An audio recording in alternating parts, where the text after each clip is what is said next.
Vers la Hollande. Est-ce que vous êtes prêts? Oh, prêt!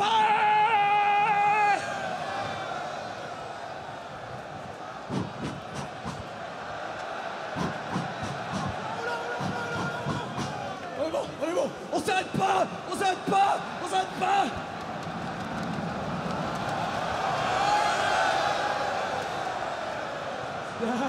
C'est bien. Voilà. Voilà. On s'arrête pas jusqu'à la fin du timer.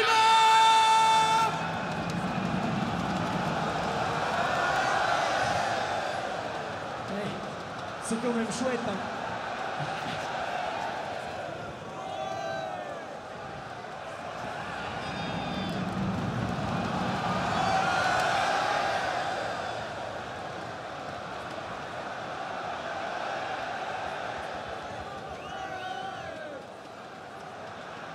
On continue, on lâche rien. Plus que 40 secondes avant le démarrage de la finale des EU LCS Summer 2017. Est-ce que vous êtes chaud? Et mesdames et messieurs, on va prouver au monde entier que nous aussi on peut faire un countdown. Plus que 20 secondes avant décollage.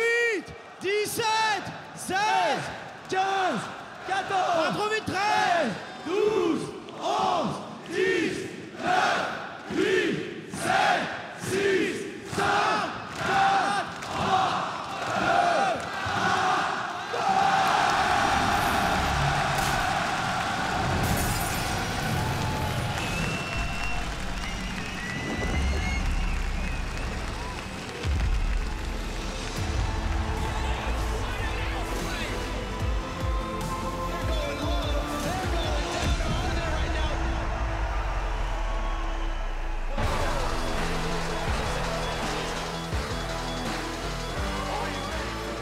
2, 1, and welcome to the EU LCS Summer Finals. We are coming to you live from an electric Cho'gath arena where G2 and Misfits Gaming will fight for the championship trophy in tonight's best of 5 series. Now, people have been filing in here for forever. They are so ready for the action. They've been making a lot of noise as well. Romain was present from a very early time to get them shouting and get them in the zone. This was just a couple of hours ago when they wanted to get in and when they wanted to get an early seat for all of the action. Of course, championship day here. This is the pre-show and we'll have a timer up in just a second to see how long we are away from the opening ceremony. But I'm here with my guest, YamatoCannon, as well as sOAZ. And I'd first like to welcome you, sOAZ. You had a fantastic match yesterday, although it wasn't so fantastic. I mean, you won. Better than nothing, yes. Yeah, I guess that's the idea. You guys all wanted to play the final. I guess you all wanted to play the final, but isn't it good in the end that you got a really good fight out, 5 games, and you proved that you're able to beat H2K, who you might meet in the gauntlet? For us, it was more a test than about like winning. So after the loss against Misfits, we noticed that we had to improve a lot in terms of communication and just being more like resilient to like losses. So yeah, against H2K we had a really hard first loss in the first game and we bounced back from it. So it was a pretty good sign for us for the future. I think so as well. Good memories. Also, Yamato, welcome to the desk. I see that you're also in the French colors for today. Of course, representing. Yeah. The analysis and the fashion. We know you're always there for that. Well, we saw some amazing scenes in the series between Fnatic and H2K. Let's take a look back at the sights and sounds from the arena during yesterday's event.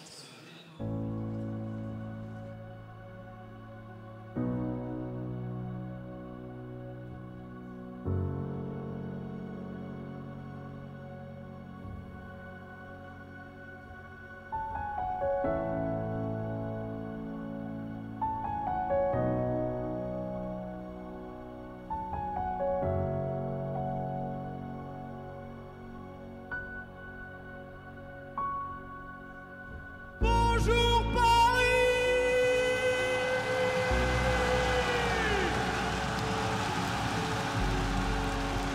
La petite finale. Fnatic contre H2K.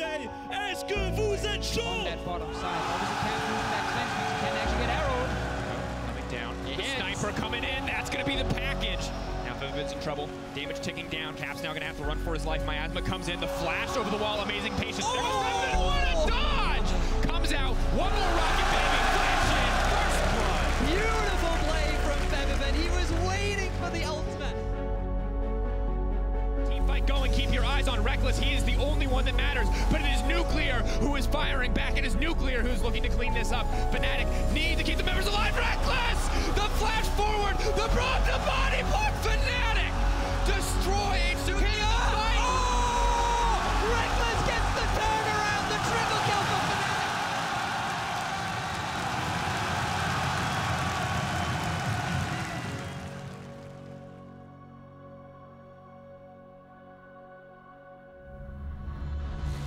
Shield right now. Reckless trying to make his way out. Needs to get out to safety. Has the flash available. Tries to get out immediately. Still holding on to it. They're locked in the Thunderdome. Reckless is dishing out so much damage he can rip through the members of H2K. The towers, though, in the sights of Nuclear. Not sure where he wants to commit. He's going forward, but it's the double kill coming in for PowerOfEvil. And almost the death sentence. Reckless will live, but Fnatic will go down, and H2K will take us to the game 5.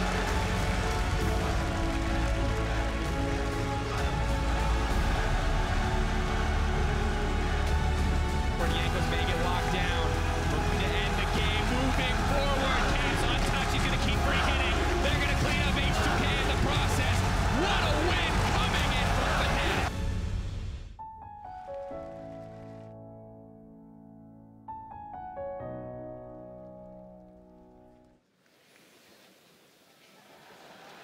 Amazing to see that again. So as I can imagine when you're kind of in the moment, you don't realize that all of that is happening around you, and you said, oh, it sucks that it's a third place match, but those are really good memories you made there yesterday.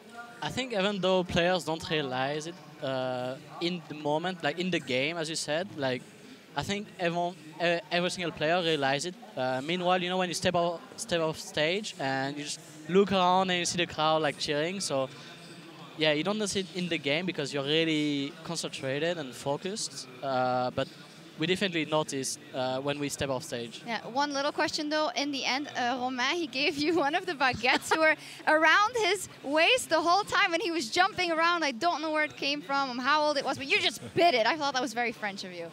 Yeah, I'm not sure why I did that, honestly, but it wasn't very tasty, but yeah.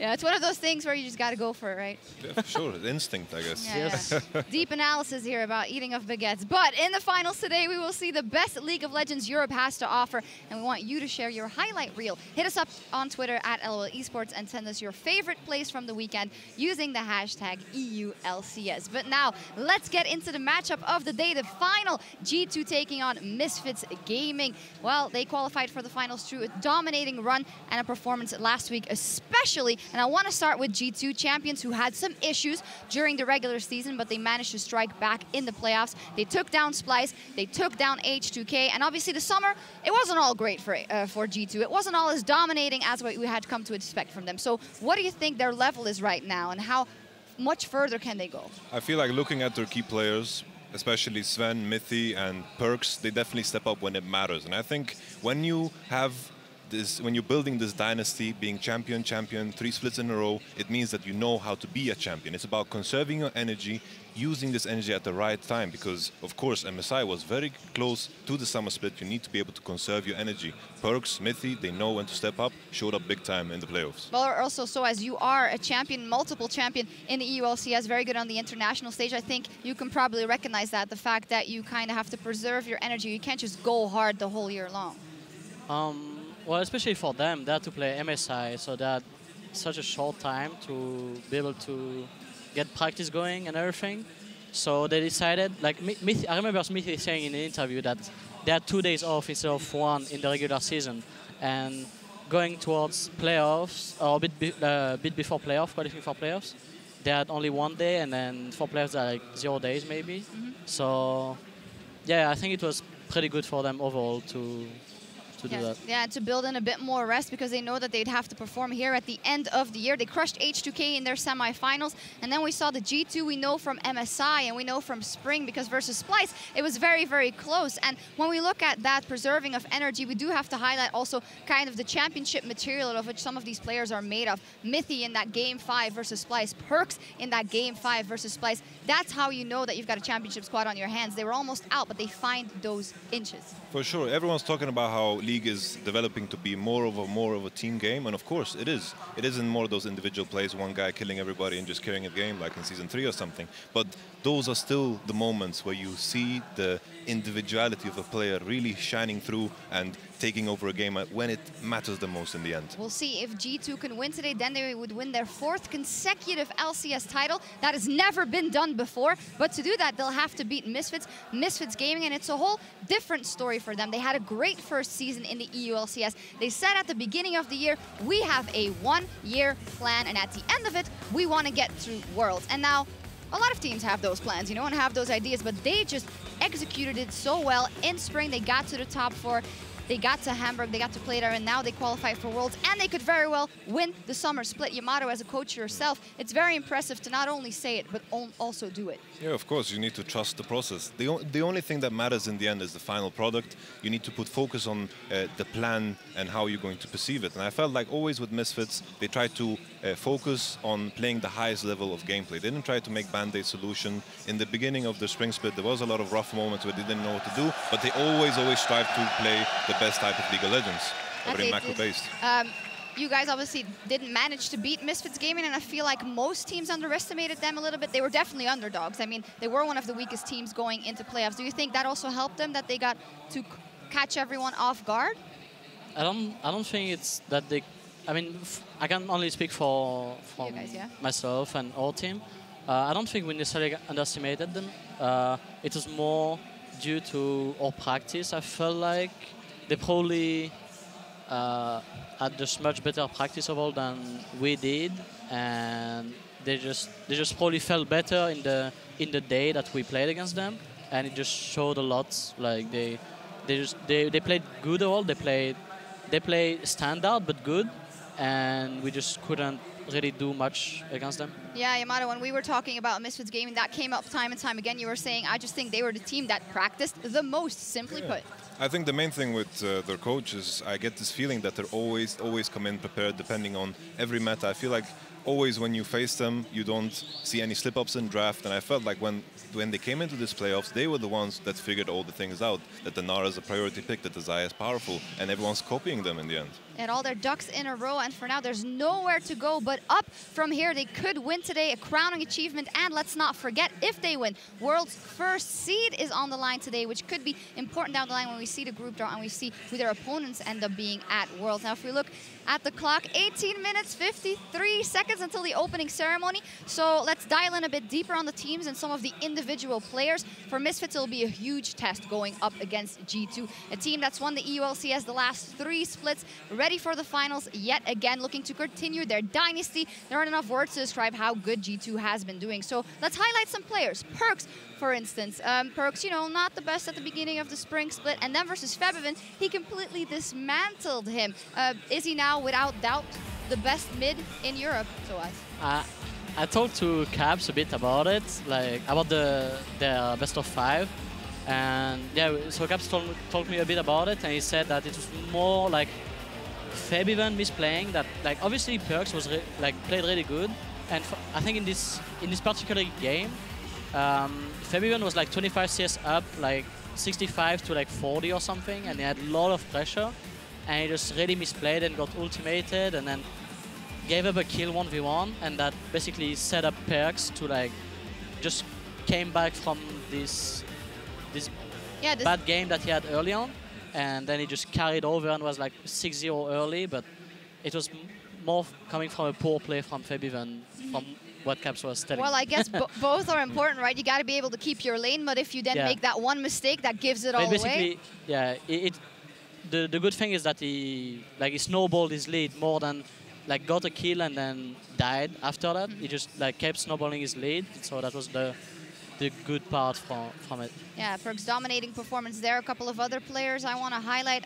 Trick, a bit of an ambivalent character, you know, sometimes he does really well, then sometimes he flies under the radar, but what we do know is now when it matters in playoffs, he showed up in the end. He showed up versus H2K. He showed up at the mid-season invitational when it mattered most. So is that a player that you can always put your trust in and think, well, he's always going to perform, or are you not completely sure ahead of finals? Well, something that I noticed while scouting G2 before we played them is that Trick has played a lot less solo queue this season, and jungle as a role is a role that you need to put a lot of time and effort into. Not necessarily only play, but you need to make sure that you're ahead of the curve, you need to understand most matchups, and you also need to make sure that you have the right pathings when you come into it. And Trick was always the guy that was ahead of the curve. He was the one that revolutionized everything, and that was because he put in the time. When you played dynamic queue, it was like, yeah, I want to be in team with Trick because that's a free win. But in the end, it was like, yeah, I think that has faltered a bit because, of course, it's exhausting to maintain that level. Yeah, that could be just what you said. You have to preserve your energy and choose your battles. However, when we look at that lineup and go to that line, Zven is someone who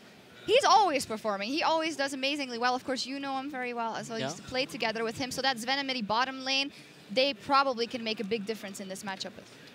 Yeah, I heard recently, like, since I played with him in Origin, he was more like, he had more of a passive role, and Mithy was like leading more the bot lane and the foreman overall.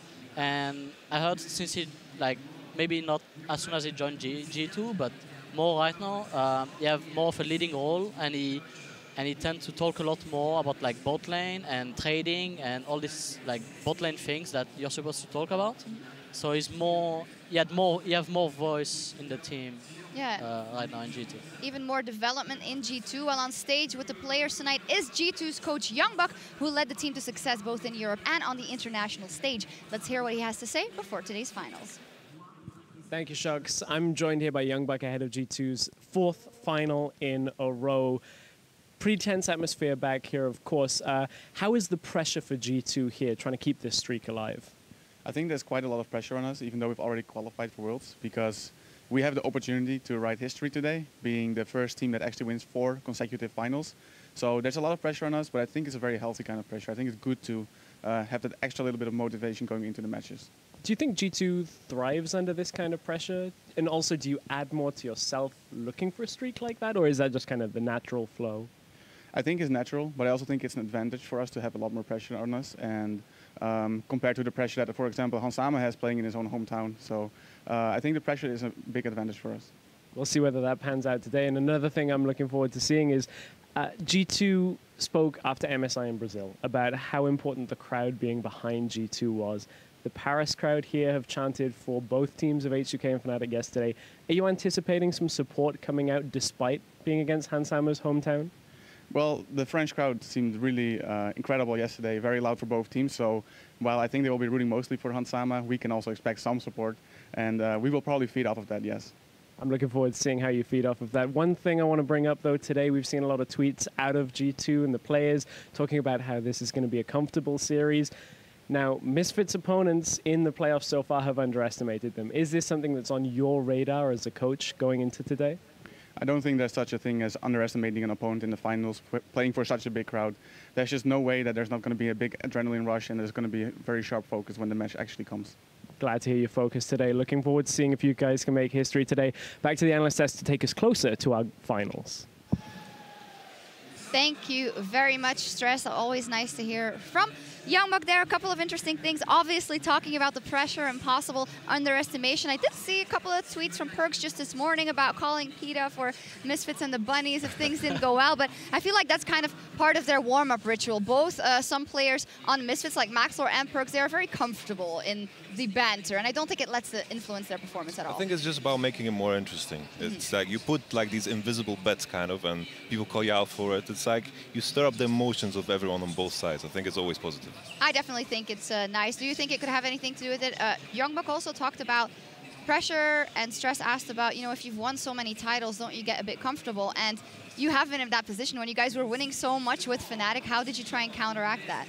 I think it really depends on your matches overall. Like if you win convincingly every single match, then you're gonna probably tend to become a bit more lazy. But even if you win and your matches are like really close, it's not like you feel like, yeah, you won, right? You still feel like you have to improve and everything. So I think it depends a lot about their seasons overall. And obviously, like this season for G2, they weren't super convincing, right? So I think they will definitely don't underestimate Misfits, and they will try their hardest. And they probably came here with a really good plan coming. I think something that is very hard to do when you are on the top like you were in this split is that you have to kind of shadow box, because you are a product of your region, because you need to, in the end, you need to improve past everyone else. It's not that someone exposes your weakness within your region, then it's very simple. We need to practice on just this. And when you have to shadow box yourself, it becomes much more difficult to, in the end, improve in that fashion. Yeah, fantastically put. Well, let's dial in on their opponents then. Misfits Gaming, as said, they have been the underdogs in the playoffs, but they crushed the oppositions. And G2 or Misfits will also be the first team without a semi-final bye to win the entire EULCS. We highlighted some players on the other team and on Misfits Gaming. I do want to highlight Maxlore. We obviously had the one-year plan, but then we had the big change coming in with Cacao to Maxlore. And so, as I'd love to know from you what you thought initially about the change with Maxlore coming into that lineup, and how do you think it's evolved? Well, obviously we cannot really know how Cacao was like performing with them in the team, like how much he was communicating and all these kind of things. In terms of like mechanics, if I can say that, I think Maxlore is pretty good. Cacao was probably on the same. I think what Maxlore brings to them is obviously, like, as everyone know, just communication-wise, is more of leader, and he tends to like talk a lot more probably than Cacao did. So it just helps a lot a team if you have 5 players communicating to each other and feeding information, and then someone can make a call out of this information, right? And eventually Cacao wasn't, like, he was probably giving information, but not as much as Maxlore is doing. And they can probably get better calls out of the information that they are giving. Yeah, for sure. Like, I kept my ear close to the ground when I made my transition into Vitality, and I heard a lot of positive things about Maxlore. His impact in Rocket, the shot calling kind of position he took part in that team, and also looking at how much solo queue plays, his champion seed that Vedius beautifully put it, and he has an enormous amount of knowledge, does the thing that Trick used to do. I feel like he's the one ahead of the curve, and I feel like he's the one that kind of makes up the interesting patterns. Yeah, that makes the matchup today very interesting as well. Also, something you said was Cacao is a great player, but sometimes if you are a developing lineup with some new players, that might be too much, right? Yeah. Too much in that lineup. I think we noticed a lot of the classic Cacao where he kind of farms for late game, like this kind of Skarner thing that he did at Worlds, where he kind of picks his champion and farms it out. And I think earlier on in the season it worked out fine because he made up this kind of path where he did this full clear with Lee Sin, and at that time it was revolutionizing. Everyone did like level 3 gank, he did full clear. All of a sudden Lee Sin was level 6. It was like, wow, Cacao is out jungling and winning the early game. But in reality he just came up with this pattern that made him ahead, killed golems, and I was like, wow, he's super far ahead. I'm sorry, it's very, I like that we have this serious analysis going on, and then the crowd was singing amazingly, and it's kind of a nice symbiosis. But next interview, because in his first season in the EULCS, Hussein Mousvi has led Misfits Gaming all the way to the finals. Stress is with him to get his thoughts on facing G2. Thank you, Sjokz. I'm joined here by Hussein Mousvi, the coach of Misfits Gaming, ahead of your first finals appearance here in the EULCS. You've had a magnificent playoffs run so far. What, in your opinion, has worked so well for Misfits up to this point? I think Misfits, as a team, has always been much better in a best-of-5 scenario. And so once we knew what teams we were playing and how to prep for them, we knew what weaknesses to exploit. And I think we did a good job of them. And on top of that, we've worked a lot on our gameplay and our execution, and the guys have done an excellent job with it. It's been magnificent to watch. Very fun to see Misfits making their way through the playoffs. Now that you're in the finals, is anything different about the preparation going up against the Kings of Europe, G2 Esports? We prepared the same way as we did for any other team. Look at how they play, what they like to do, and then see if there's any weaknesses we can exploit. Outside of that, it's just making sure everyone's like mentally prepared to play the game at 100%. I'm glad that you talk a little bit about the mental game here, because of course you've got a mix of some veterans and a few players that are playing their first LCS finals here as well, especially with Hansama playing in front of a hometown crowd. How is the atmosphere for Misfits today? I mean, it's a testament to how good my rookies are. They're in the first year, they're in the finals of EULCS.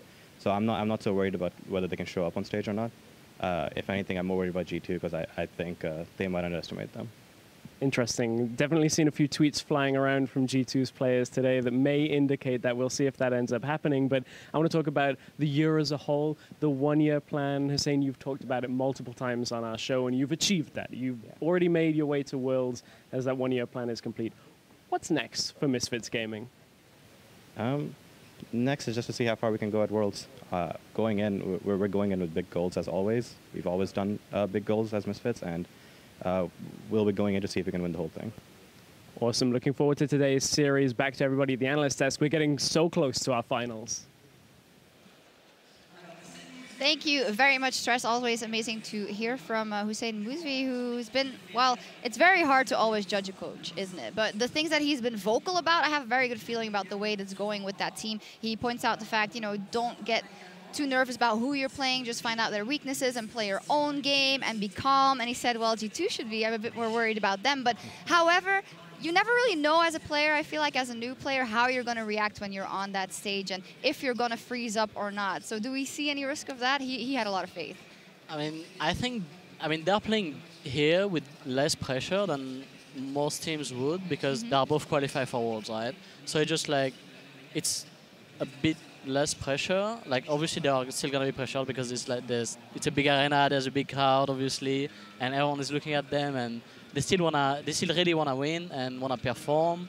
They don't wanna they just wanna run it down and feed obviously. So, but yeah, it's a bit less pressure than usual.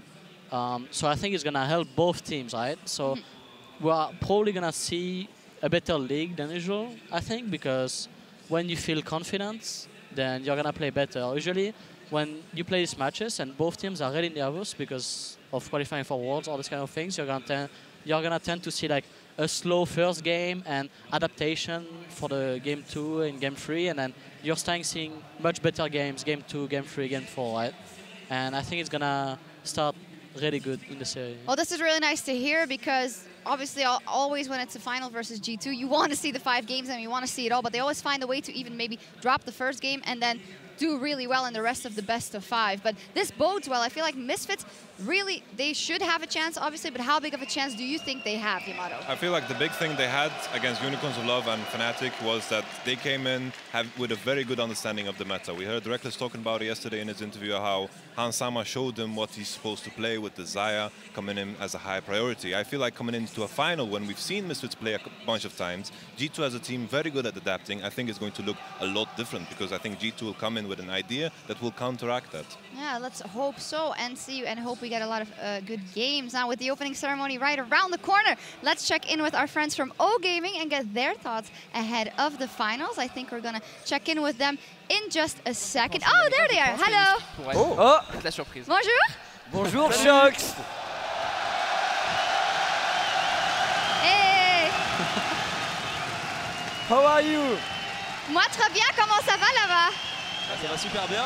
We are fine, actually. Hey, bonjour, Paris. It's really loud. Oh, fantastique, fantastique. Ils sont chauds. Ici, on est en train de parler des joueurs les plus importantes pour les séries aujourd'hui. Donc, entre G2 et Misfits Gaming, we're talking about the most important players. Who do you have your eye on?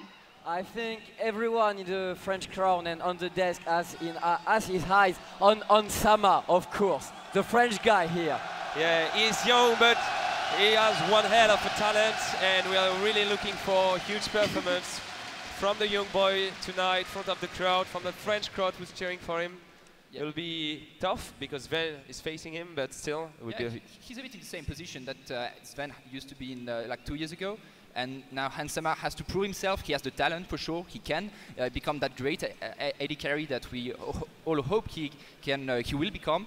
And well, the whole crowd is waiting for him. Chips, est-ce que tu crois qu'il est nerveux? Is he a bit nervous? C'est difficile à dire. It's difficult to say. Peut-être, maybe. But the thing that is sure is that the French crowd will be behind Hansama, n'est-ce pas? Vous le soutiendrez, Hansama?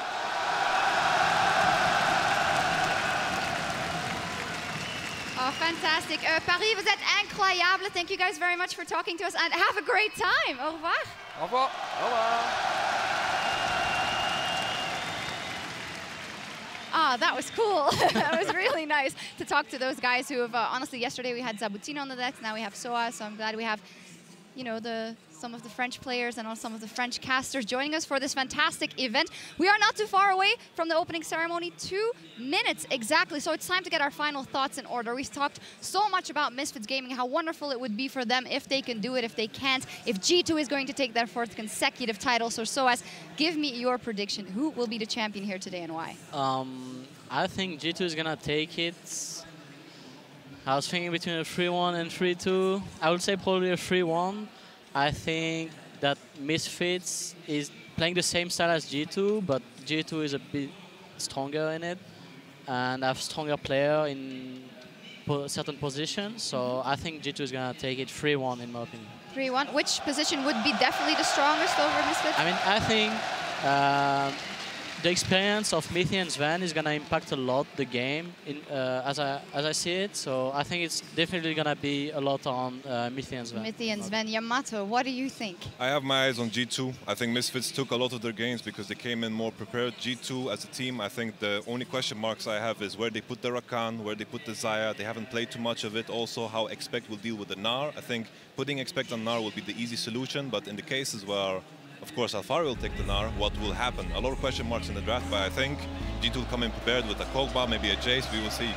We will see indeed what happens, but we have 2 predictions here for G2, so it'll be up to Misfits Gaming to surprise us. The wait is almost over as we are just moments away from the main event. Ladies and gentlemen, it is time to kick off the EULCS Summer Finals.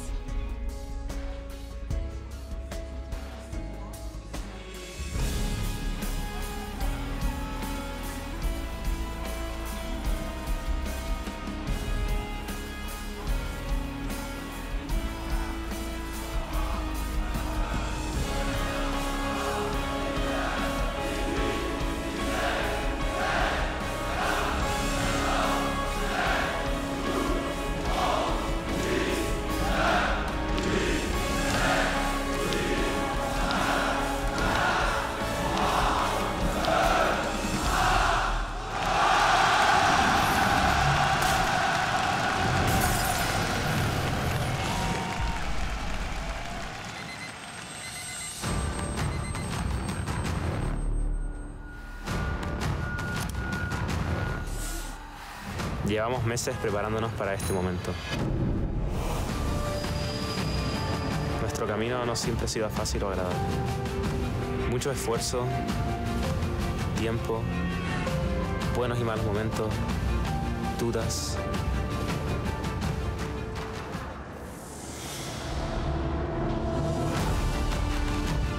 Et on a fait nos preuves quand il fallait.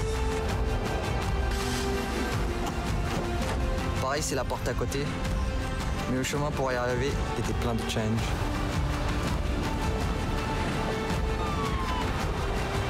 Maintenant, c'est notre heure.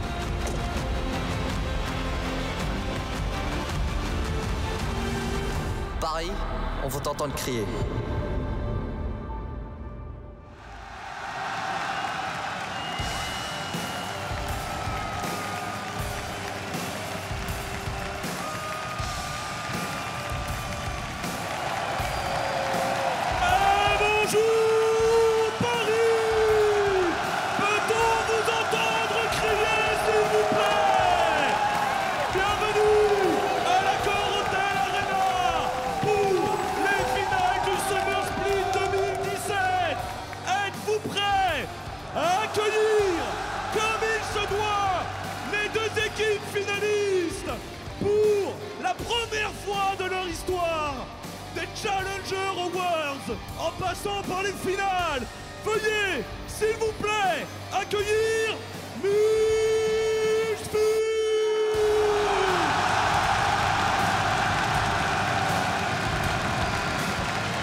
monde, d'Europe même, je dirais. Défendant actuel du titre, s'il vous plaît, veuillez accueillir G2 Esports.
Le coach de l'équipe championne du Speak Split, j'ai nommé Joey Youngback Stanton Pool.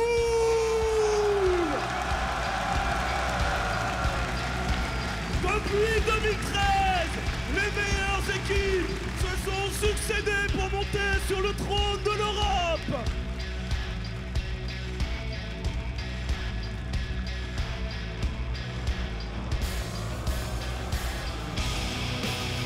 Kings are alive. Fnatic finally win the Spring Splits. Fnatic are your European Split champions. Welcome to the G2 era. They are your Summer Split champions. We have a new king in Europe after all. They're top of the charts. Perkz has led his team to victory. The Nexus is the focus, and this is the G2 dynasty. Mesdames, messieurs, ce soir, 10 joueurs vont s'affronter pour le titre de champion d'Europe. Et sur la top lane, Alphari.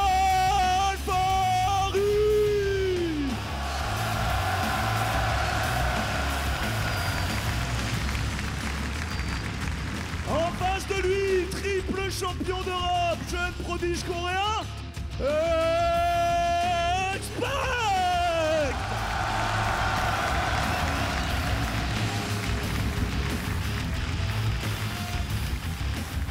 Dans la jungle, il vient d'arriver chez les Misfits et pourtant il les emmène en finale. J'ai nommé Maxlore.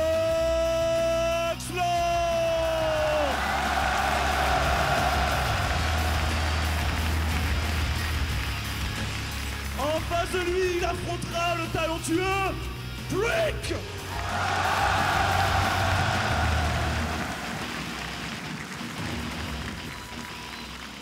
À la mid lane, il a fait une saison incroyable. PowerOfEvil.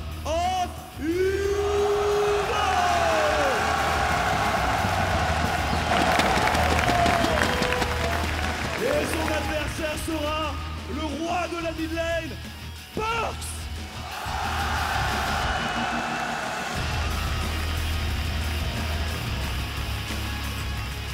Et la décarie, vous le connaissez, Ansama.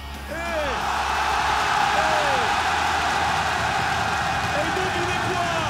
C'était son anniversaire hier. Et qu'est-ce qu'on fait pour un anniversaire? On chante joyeux anniversaire. Tous avec moi, s'il vous plaît.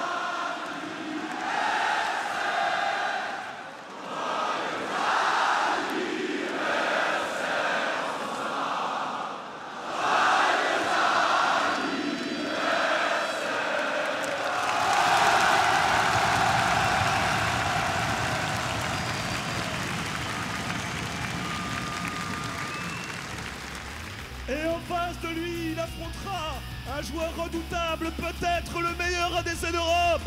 J'ai nommé Zven.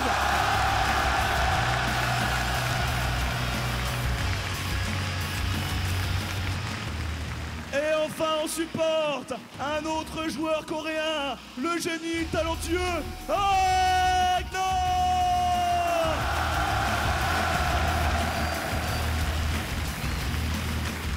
Et en face de lui, un autre génie en plus, shot caller de cette équipe G2, Mithy.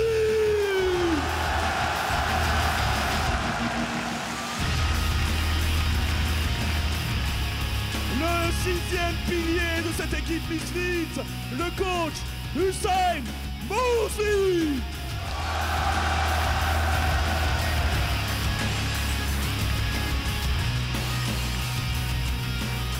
Et enfin, plus besoin de le présenter, Joey Youngman Staltenpool.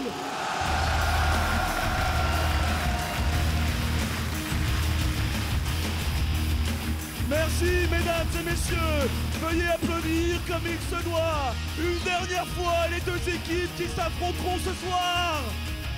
Players, you may take your seats.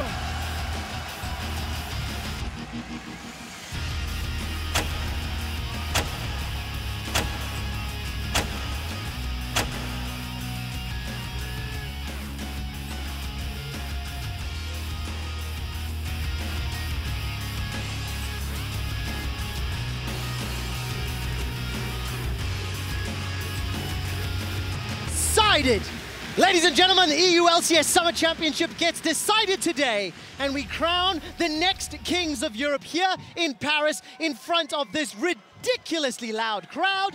My name is Trevor Quickshot Henry, and I'll be bringing you the action alongside Andrew Vedius Day and Martin Deficio. Look, gentlemen, there is a lot of volume to contend with today. Oh yeah, this is like the loudest crowd I've ever casted in front of. It's fantastic. Like, imagine being a player walking on stage and you hear so many people around you just screaming your name as well. Like, you're gonna get hyped.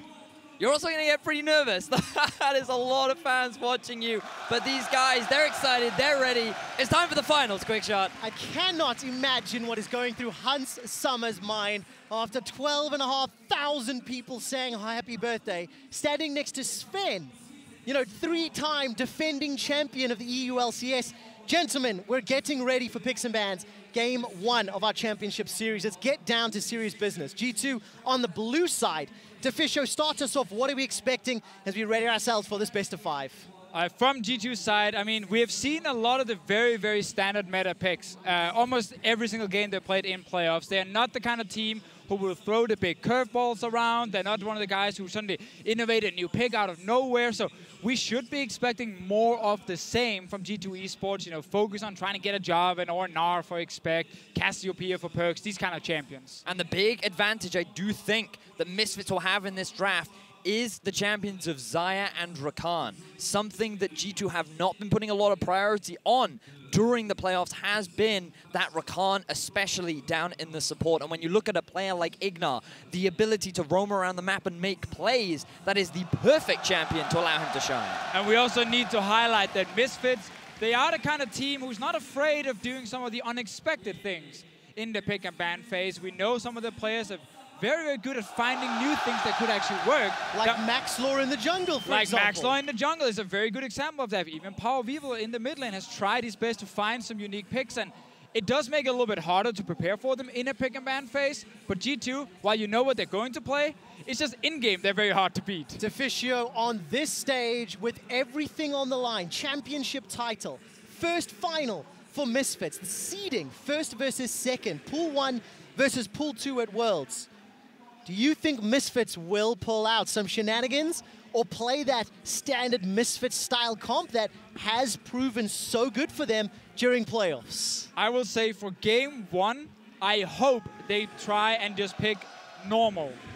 They see if they can match G2 on this big stage in a game where we have, again, the picks we see all the time, a Syndra versus a Cassiopeia and 2 tanks in the jungle, and just see if you go toe-to-toe or not. If you lose that game, then you can start, you know, thinking about some of the new special things. But I do also think that Misfits as a team just want to be creative as well. They like to take those new and innovative strategies. Maxlore bringing out the Kayn in game 3 against Unicorns of Love to win them the game. Bring out the Rengar against Fnatic. Yep. These guys have these creative champions, and I think that even in front of this big crowd, they're even more likely to do it. It's such an exciting story for both of these teams. You heard Youngbuck earlier today. That trophy would be the 4th consecutive title that G2 will secure if they win today. No LCS team has ever won 4 in a row.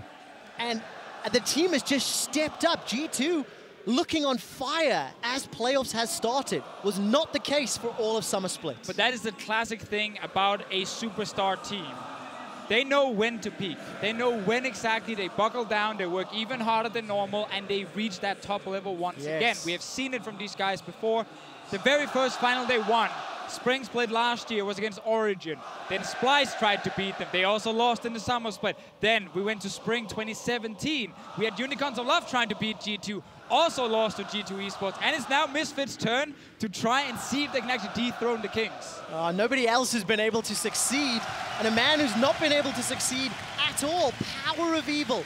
His 3rd final with 3 teams. Let's see how he shows up. I hear that Picks and Bans is just about to start. So let's refocus ourselves onto G2 being on blue side and what we can expect for the rest of the draft. Oh, everyone is so excited for this, and so far things looking very standard. Remember we talked about that Rakan ban coming out from the side of G2. I'm very much expecting it here, but also I'm looking at what you can deny away from Misfits, because at the bottom of your screen you can see the ideal comp that fits Misfits' playstyle. You have a roaming playmaker down in the bottom lane in the support role. You have another engage tool from the jungle, and you have mid control in the form of champions like Syndra for PowerOfEvil. And you get Alphari on a bruiser that can win its lane, be a bit of a split pushing threat, but then join team fights. And G2 Esports, they identify the same thing with the Rakan, with the Gnar.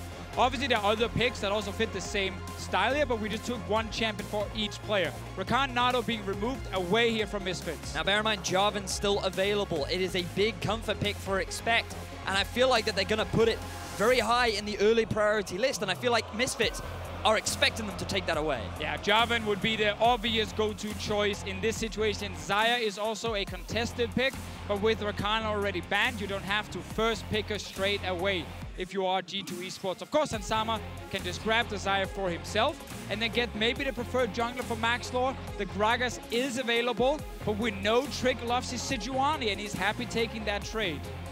Very good point right now, and we are also taking a look at 2 of these mid laners, because something that we saw a lot of yesterday was actually a delay in the prioritization of those mid lane champions. And when you compare across the 2, these 2 have very similar champion pools, but also they have so much success on things like the Cassiopeia, the Syndra, these big power picks that we've seen resurging recently in the middle lane. And you get your 30 KDA Orianna for PowerOfEvil here in the first game. On Perkz' side, he can just grab the Corki or the Syndra for himself.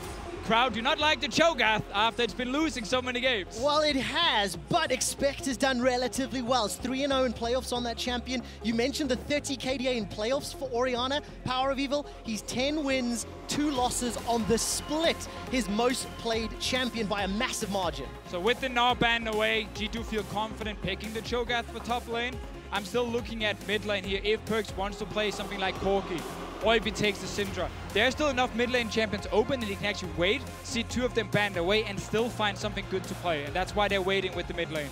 We do know that he has also played Talia during the regular season, and while we are playing on patch 7.16, and she has had a few nerfs, she is still a very strong mid laner, being able to roam around the map and have impact on these other side lanes, but it does mean a less of investment towards trying to snowball Perkz, which is a strategy we've seen a lot of from G2 during playoffs. So right now we have Misfits in a situation where they have already shown their mid laner and can ban away from Perkz. They're also now showing a flex pick, technically, while we do expect it to be Trundle top versus Cho'gath. You always have the option of putting him down support, making it a little bit harder for G2 to pinch. Well, it's phase 2, so where do they pinch then, not knowing the Trundle? Well, the thing is, for G2, you would expect them to pinch the jungle pool. But remember what we said about Maxlore. This guy, he doesn't have a champ pool, he has a champ sea, like a champ ocean. This guy has so many champions at his disposal, and he is fine saving his jungle pick till later on to guarantee that his carries have their comfort pick. Yeah, again, as you said earlier, Vedius, we've seen the Rengar, we've seen the Kayn already from Maxlore, often picked later on in the draft. Not exactly the champions you just pick in the first rotation. But there's a lot of junglers still open. There's Zac, there's Sejuani, for example. not banned yet. 3 seconds left for G2 in their first phase 2 ban, and it will be the Morgana supports being hit. Definitely expecting the Trundle to be top lane against the Cho'gath. Morgana taken away, so Mithy obviously likes to play a lot of different tanks in the bottom lane. Alistar being a big one for him. Braum has been used. Thresh is always a champion we know Mithy can play. Yeah. But it's very up and down on if he actually wants to play it or not. But with the Morgana ban, it does set up for it. And Misfits, they read the same situation and ban away Thresh. All right, so we're going to see another support then banned out here for G2 Deficio. Or where do they go then? And let's look towards the phase 2 picks. What does Misfits leave for their final pick as well? It's a big question mark.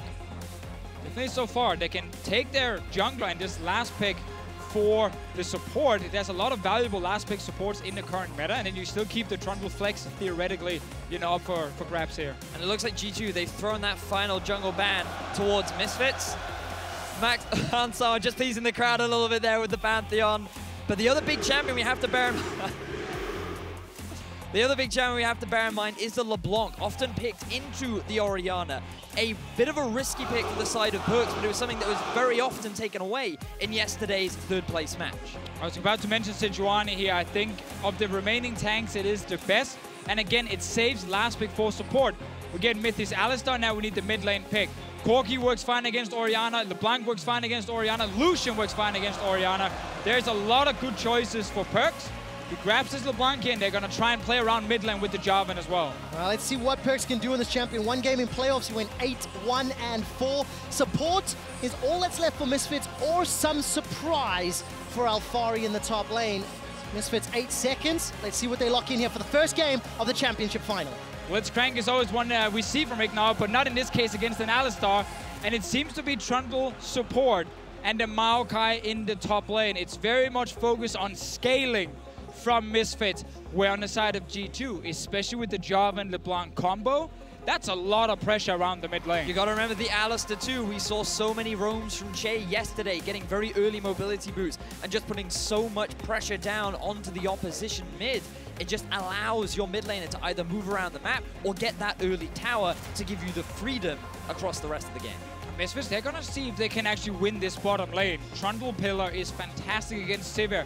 Your Spell Shield does not do anything against it, and it can actually set up the Xayah to try and win some trades early on in the laning phase, but it is a tough lane to actually get kills in, so completely snowballing it is probably not as easy as looking at a LeBlanc Jarvan combo in the mid lane against an Orianna. And I also think that Hansama getting his hands on the Xayah, a big comfort pick for him. There have been a few question marks about how deep is his champion pool, but when he's always available to get these comforts where he can peel for himself, you can truly see why he is so mechanically gifted, and he can really debut that here in front of the French crowd. Oh, debuting in front of the Parisian crowd, Hansama. Let's see whether or not he can carry. It is game 1 in the best of 5. The summer split title is on the line. And as you can hear the crowd cheering, you guys know where to vote. You know how to vote. And I hope you're putting your hands together just like the fans. It's G2 taking on Misfits.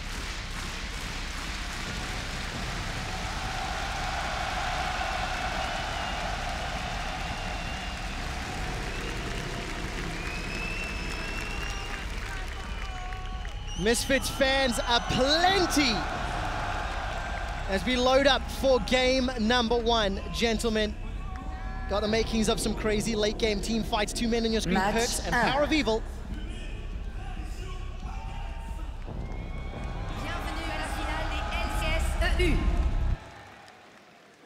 Celebrating being here in Paris with the French Summoners Rift announcer.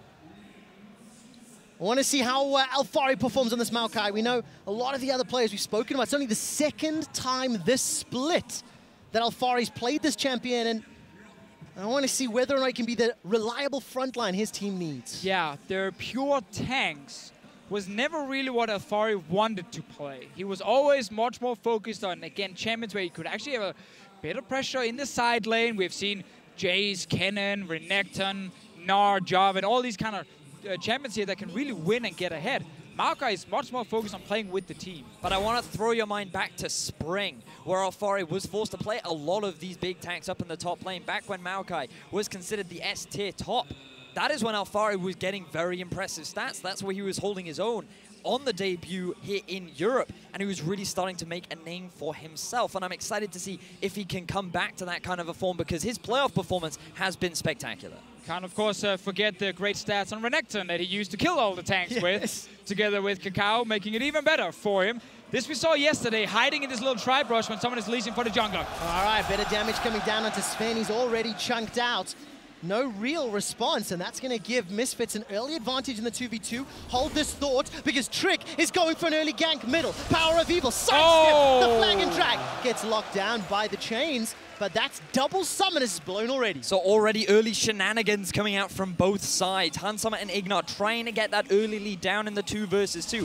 And Trick, he wants to continue this pressure in the enemy jungle, getting some deep vision and identifying now that Maxlore started topside, they'll be able to track his early Panther. Yeah, these were the 2 lanes we talked about. Bot lane, Misfits trying to get ahead against Zven and Mithy, and then mid lane. When you play LeBlanc, you want to camp that lane. LeBlanc is some of the best setup for a jungler with a distortion and a chains. Bot lane, we get some trade in favor of Misfits. Yeah, a lot of damage going back and forth, but I want to talk about that early gank from Trick, because both Trick and Maxlore really stepped up in the playoffs in comparison to the regular season. A lot of them putting focus and time around that mid lane, but in slightly different styles. It actually, in my opinion, was Maxlore ganking more. And Trick already showing on the Jarvan, he can do the same when needed. You're very much right, Quickshot. The differences between them are that I had a chat with Trick before we came into this final, and he said one of the things that I really focus on is making sure that my mid lane is ahead, because if we have control over the mid, we have control over the map. And Perkz is the kind of player he knows he can trust, whereas Maxlore, he's the kind of player that prefers to just play around his comp. If he sees a lane that he knows he can get ahead, he will play towards that. But if he can, PowerOfEvil is the guy he wants to try and snowball. Exactly. During the playoffs, it's been mainly play around PowerOfEvil, get PowerOfEvil ahead, and do exactly the same thing G2 were trying to do. Control the mid lane, and then you can start going to side lanes after. It is much easier to play this game through mid. But the big concern I have right now for Misfits is the fact that PowerOfEvil has already lost both of his summoners. LeBlanc is a massive threat once she hits the level 4 mark, especially because she's going to have all of her abilities. Her mobility is insane. And setting up for ganks with the Jarvan, especially with a roaming Alistar, is going to be a big thing that PowerOfEvil is going to have to be aware of. I'll keep my eyes on Mithy and when he's allowed to leave lane. Hansama and Ignar may have something to say about that. If they can keep him pressured under tower, you can see them continually pushing Zven and Mithy back. I mean, this is why Misfits took the Trundle, which technically is a good pick against Cho'gath, and moved it down to support to try and keep Alistar in the lane. Don't let Mithy roam. And generally, like Misfits, they know they do not have the great gank setup in mid, so they have to accept that, and PowerOfEvil will need to play a bit more passive in the early game. Well, we know that PowerOfEvil can do well in the late game. As I mentioned, his win-loss in this Orianna in summer, 10 wins, 2 losses. It's pretty spectacular. Perkz is going to dash forward. A little bit of a trade. I actually think he lost some HP there on that one. This might even be a game where we see a PowerOfEvil special, where he goes towards the Nash's Tooth. Having chatted to him, he says that he likes to do it when he's against a lot of tanks because he prefers the consistent DPS. And with 3 big tanks sitting on his face, we'll have to see if he goes towards that personal specialty of his. I like seeing PowerOfEvil winning on some of those trades. Perkz trying to trade pretty heavily and ended up losing. Small CS advantage for him is Trick. Gonna spot out Maxlore, tries to steal a couple of these baby raptors. I don't think he's got any of them actually. Maxlore was able to clear that one out. And taking a look at the rest of the lanes here, Perkz with an early teleport. We know it's kind of a farm lane. Cho'gath into Maokai is not going to be the most exciting. So we'll see how well they impact once the teleports come in. Hansama and Zven, they're trading a good stun down onto Ignar as Mithy continues to back away. And notice how every time Misfits bottom lane wants to try and force a trade, Mithy's always prioritizing Hansama because that's where the primary damage is coming from. If he can just keep him busy, then there's no real follow-up. And Ignar, he's left to try and 1v1 Zven. And sure, he'll force the Zven back, but it means that they will still be able to hold their own lane and survive it for as long as possible. The big trade there in the mid lane as Perkz is sitting all the way forward. He's got himself that Hextech Revolver, using that TP to maintain presence and control in this lane. Misfits on 6 minutes, starting to struggle. A little bit of support here in mid. Maxlore being called the get out of jail free button for PowerOfEvil. Exactly, no teleport on the Orianna means that Perkz can just keep the pressure going, and while Maxlore is here to help him. Oh, wait, let's see. A lot of damage. Perkz goes low, down to 50, but Trick was nearby. All right, Perkz, you're not going to do that one again. Bot lane as well. Headbutt pulverize comes down, Exhaust is already baited. Summer's able to back away. Only Ignar using the Summoner spell, and there's an army of minions for G2 to rely on. Good use of the level advantage as well there from G2's bottom lane, both hitting level 5. Having that extra point in the ability is a lot of extra damage early levels. Now we move back to the mid lane where Perkz, that was a bit of a risk. Very, very close one there. A little bit. But he does get away with his life. As you rightly said, Quickshot Trick was hanging around, and now this will give freedom for PowerOfEvil to go back to base and buy a couple items. Yeah, and that trade was actually really important for PowerOfEvil because he was sharing a lot of experience with Maxlore right there. If Perkz had still been healthy, he could have stayed in lane and at least push one more wave and actually try and get a bit of an XP lead. But because Perkz was so low, he also had to recall, so they ended up actually recalling at the same time. They returned to lane now as well, sitting on roughly the same experience. All right, so we're 7.5 minutes in. G2 feeling a little more proactive here. Zven and Mithy finding some good combos in the duo lane. Perkz in PowerOfEvil's face the entire time. Yeah, but Maokai and Cho'gath hey, are dude, farming. This is tank v tank. I've seen this before, and it gets exciting in about 15 minutes. It's actually funny because Maokai in Europe is not very cool. It's not considered very strong. One of the reasons is the fact that he's doing so little early on, and people are trying to actually take over the lane a little bit more, especially in the top lane. But Maokai in other regions are still considered a really strong top laner. He is, especially over in North America. In yesterday's third place match, he was almost always banned every single time because of the amount of utility that he can provide. And in Europe, as you already said, a little bit slow to be picked up, but Misfits, we talked a lot about how coming into these sort of games, they are very prepared, and I'm excited to see how well they can make it work later on. And now then with the Sejuani, with the Trundle, with the Maokai, these big tanks with a lot of CC, it means that Perkz is in the situation where he needs to actually do really well in the early to mid game to really have an impact. Late game, LeBlanc can struggle to kill these big tanks. All right, Maxlore and PowerOfEvil, they find Perkz. He's able to distort away to safety and manages to back away. So no first blood yet. And let's see whether or not Misfits can continue to defend, because we've talked about the scaling on their side. We know PowerOfEvil wants to buy some time. We've got these front lines on both sides. But with the Jarvan, LeBlanc, Sivir, it feels like G2 may be able to pull the trigger a little earlier. But there was no return gank after Orianna lost exactly the flash. Right. Maxlore been around the mid lane, not to gank and kill, but more to protect PowerOfEvil, wait for the summoner spells to be back. Only problem is that a Jarvan and a LeBlanc can still kill you even though you have flash. All right, let's see if anyone dies down bottom. Mithy's got a little bit of that cowbell running, although I think not by choice. Skin throws up by itself every now and again. And Ignar and Hansama, they're still sitting on even CS, but this Alistar from Mithy, huge comfort pick, seems to keep finding those headbutt pulverized combos. Now we see Trick finally making his way up topside. Expect they just used the knock-up. All right, let's see. Alphari still got flash available. Great Bramble Smash. Expect is actually locked outside of the Cataclysm. Some anti-synergy. Dodges that one. Alphari also dodges another. Doesn't even use flash. That is the most outplay you're ever going to see on a Maokai. Alphari, what a great way to start this laning phase and avoiding that early first blood. Alphari goes alpha in the top lane, sending a message to Expect and Trick. And if that is the level Alphari can play, that is how Misfits can unlock some of these plays and team fights. It's good to see here in his very first final, in the very first game he's playing as well. Zero nerfs. He's just playing that so cool, not flashing away or anything. And it's perfect that you mentioned that too, Deficio, because I went to speak to Alphari. I said, how are you feeling? How's it going? And he said, I'm actually super nervous, but I know the moment I get into stage, it'll all disappear. Full focus, and we see that right here. Around mid lane, Maxlore again protecting PowerOfEvil, but also sneaking into the brush here. Trick is around, but he's not actually ganking mid just yet.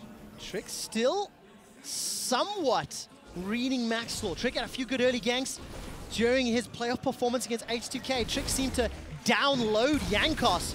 Let's see if he can do the same. Perkz continues to move forward, but junglers are in place. Here comes Maxlore. Glacial Prison's down. Misfits not going to find first blood. Knock up from Trick, and Maxlore and PowerOfEvil backing away. Not exactly on the same page. Unfortunately for PowerOfEvil, he was just a little too far away. The ball could not get the follow-up. And it did mean that Perkz, he uses his flash, and the pressure is now being put onto Perkz. Yeah, PowerOfEvil not getting into range with that shockwave. You see Trick, now he's going to get chunked down. Here comes Maxlore.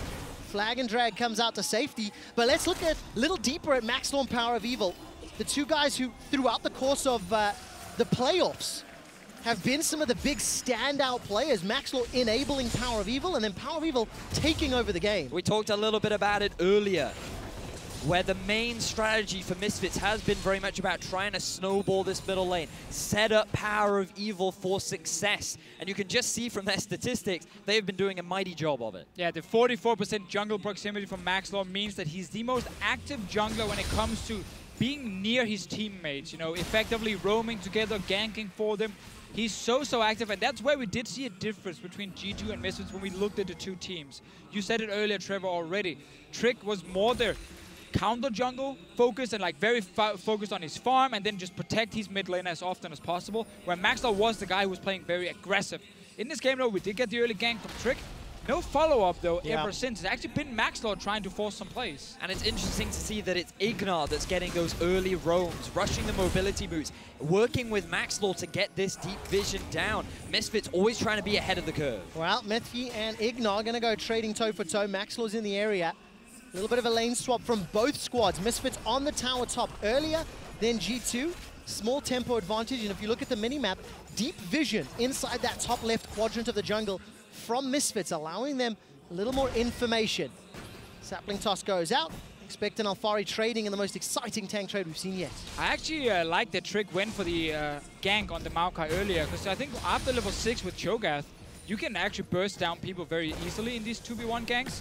But they just couldn't lock him down in time, and might see Trick continue doing it, but PowerOfEvil right now is getting control in mid. He's playing this so perfectly, and he wouldn't have been able to do this if it weren't for the early pressure that Maxlore was just constantly exerting mid. Perkz could never assert dominance in that lane, and this is something that he built a bit of a reputation for, but the duo has done a good job of shutting it down. Yeah, and I think Perkz losing a lot of those trades as well. Jumping into the face of PowerOfEvil. Talking about trading, we once again see Mithy zoning out Hansama, catching him with that knock-up and pushing him away. It's not equating into a CS lead, but there might be a dive on the cards. Alistar still got his ultimate available and Cataclysm from Trick. Maxlore is reading a situation. We have to remember Perkz is sitting with teleport. He can always join a side lane. I think G2 will realize that because Sejuani is already top, going for the dive is a little bit too risky, and it's 0-0 in terms of the kills, but there's been a lot of trades, a lot of small fights started. No one been able to kill each other, though, so we're seeing very even lanes across the entire map. Well, both of these teams have had phenomenal playoff runs, and their average gold differences at 15 minutes are quite far apart. G2 actually was behind 100 gold, despite going 6-2. Misfits, on the other hand, at 15 has had an aggregate gold lead of 1,000 gold. So this is one of the more competitive or close games that we've seen. I think you have to give some credit to Trick for putting some pressure both top and middle and keeping PowerOfEvil and Ignar just a little bit defensive. I feel like that Trick has been very aware of what Maxlore has been trying to do, and while he hasn't been able to properly snowball Perkz, it's also been difficult for Misfits to get any kind of snowball of their own. And one of the big things that we've been discussing before coming into this series was, what can Misfits do when they don't have that massive early game advantage? Because G2, they've never relied on getting an early game lead. They are a slow, methodical team. They are fine playing a passive early game if it means that they can set themselves up for success coming into the mid and late game. And I think it's important to kind of talk about what is this, like, you know, methodical style really means. And it means that G2 Esports, they're a team that they don't like to gamble. They don't like to do big coin flip plays that are 50-50. That could go wrong, that could work for them. They like instead to get full control of one side of the map with the vision, and then say, okay, now we actually have a play here that is like an 80% in our favor, and there's a very low chance it will go wrong. And then they try and execute it. And it does mean your games are quote-unquote sometimes a little bit slower, but it's all about the setup for G2. And once they get the setup, they will execute. Yeah, talking about setup, a bunch of control wards as well as that Rift Herald. For G2, if you look at their inventory, Gunblade being closer to completed for Perkz, and first big item spike slowly creeping in across the board. Expect has gone for that defensive start on his Cho'gath, and it's still a very even game as the map is starting to open up. But we did see a small win here for G2 in getting the Rift Herald. Basically what happened was Misfits dual lane in the top were recalling, and they timed it with the blue buff spawning and being handed over to PowerOfEvil. So he was on the other side of the map, and Ignar was back at base. Oh, look at that again. Perkz takes a gigantic chunk to the face, flashes away from the shockwave. PowerOfEvil on his most comfortable pick, having a great time in mid lane. And remember, he was ganked at, what, 1.5 minutes and lost both summoners. Well, 2.5 rather. Either way, PowerOfEvil setting himself up extremely well to go into this mid game in a comfortable, powerful position. For the time being, things are mainly just a slow back and forth. We know that G2, they do have that Rift Herald available to them, and they can use that to start breaking open the map, but it's a matter of where do they try and use it to push open the map. G2, Trick is moving to the top side. You do have Sivir, who's now completed the Essence Reaver, which means you have quite a lot of push at your disposal, and this might be the first tower that they take down. Once again, though, on the minimap, you can see Maxlore hovering around the top side, trying to protect this dual lane here whenever they get pushed in. One thing Trick could do is go to the bottom lane and play around Cho'gath, see if they can kill Maokai and then place down the Rift Herald, but he's staying on the top side, looking for a gank. All right, Hansamah's made it back to the tower. Ignar's the target. Here's Maxlore. Tricks come in. Cataclysm comes down. Ignar's able to flash away. Nobody dead yet. PowerOfEvil's the first to move, but teleport's available if Perkz wants to join. Mithy, Tricks, Finn running for their lives. Teleport needs to start getting channeled. Who's going to come in first? Not yet. Expect starts the channel. Exhaust now being thrown down. First blood available. Knock up onto Maxlore. Nobody's dead yet. Shockwave. Misfits get first blood in Paris. Now Perkz replies into Maxlore. It's a 1-for-1. Misfits are surrounded. Perkz running for his life, though. Now the knock-up from the Rupture onto Alphari. It's Mithy for Maxlore. Oh, he wants him. Perkz looks for the Shatter Orb. Ignar's going to get a chomp down. Not enough cooldowns yet for Perkz. And at the end of the day, 1-for-1 and tower on the cards for G2. G2 are the ones that have the pressure advantage, though, because they're utilizing this Rift Herald. But what a close fight between these two teams. Things look so close, especially with the double teleport on the side of G2. I thought they were going to get the collapse down, but PowerOfEvil arrived first. He gets the big shockwave, he secures that first kill, and it is now Power and Perkz that are sitting on that gold. And that fight just fits the game so well. Like, super close, 5 versus 5, where only 2 members actually die. It is Trick sitting in that top lane, but as we said before, Maxlore was around to protect this 2v2 lane, and while it's just a skirmish, we gotta remember, double TP on the side of G2 Esports. And that ward right there that was just placed by Mithy, that is going to be the key thing that allows G2 to come back into this fight, because 3 members, very delayed TP from Expect. Misfits, they realize they're winning the fight, but the moment this TP comes through, Mithy feels confident to go for the re-engage, and then here comes the shockwave. Exactly, quick kill for PowerOfEvil. Maxlore is too low though in the back line, and Perkz with the mobility of the LeBlanc can get the kill and also get out right after. Look here at the screen though, a push back from Misfits. First tower goal for them. Trick and G2 trying to get bot lane tower and the Drake. All right, so net positive, at least with the Dragon, but gold in favor of Misfits. It's not enough of a lead to truly speak of. That's a dive onto Perkz, and he's going down. Misfits make that look easy with sheer diving pleasure. The tower is the focus as G2 look for a re-engage. Pulverize and headbutts gonna knock Alphari under the tower. Nature's Grasp keeps Misfits fighting. Alphari's able to flash away to safety, but the tower is helping out G2. Now Hansamah and Misfits, the rest of them looking at the mid tower. 1-for-1 trading kills, but Misfits get the objective. They do get the mid tower, they do get the kill, but G2 trade it back, and they will get a tier 2 in the bottom lane.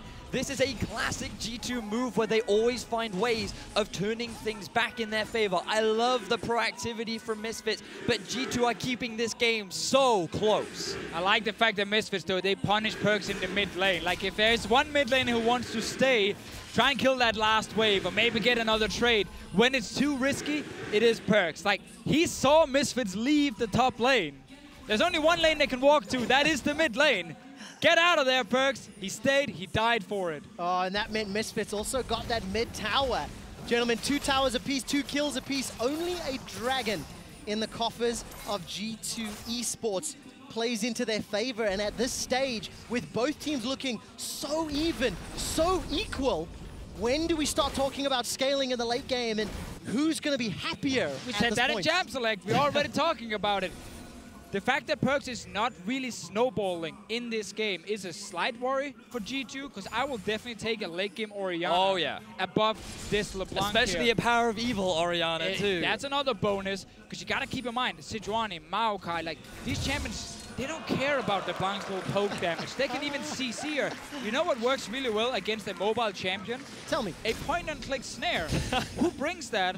Oh, Maokai brings that. So it will actually be very difficult for Perkz to carry late-game fights, where PowerOfEvil, he can definitely do it. And one of the big things that Perkz is slowly going to come to realize as this game progresses, every time Misfits group up and Perkz tries to go in, he's going to get a pillar in his face. So that means he's either going to be forced to use his dash just to get away, or he's going to dash into a place where he's now stuck literally between a rock and a hard place. And Misfits are going to try and take advantage of that as often as they can. Luckily for G2, they do have the Sivir win condition. It almost worked yesterday for Reckless. It's worked earlier in the playoffs as well. Zven in late game fights will be the main carry for G2. He will be the person to follow on their side, where on Misfits there are more carries you can rely on. All right, talking about Zven, he just finished his static shift to go with the Essence Reaver. Righteous Glory was picked up by Expect. Essence Reaver as well as that static shift for Hansama. I saw Misfits flirting around Baron. You can see all the vision that's set up as well.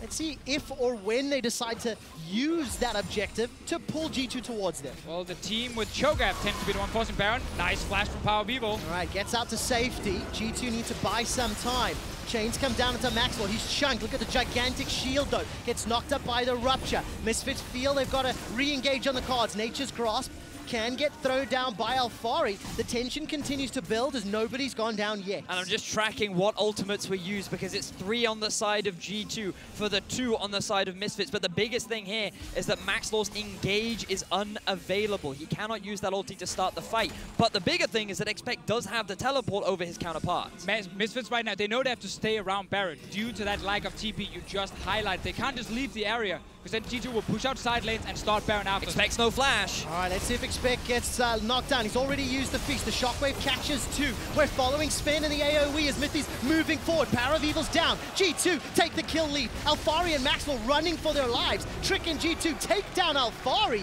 And Misfits get caught out. Yeah, that's the kind of fight G2 needs while they can still rely on Perkz also dealing some serious damage. Good team fight from them. Zven left untouched in the back line, dishing out the DPS. G2 continue the siege down the mid lane, but they're not going to go further. It was so important as well to burn that flash from PowerOfEvil early on. Remember how that whole fight started off? Trick diving on top of PowerOfEvil.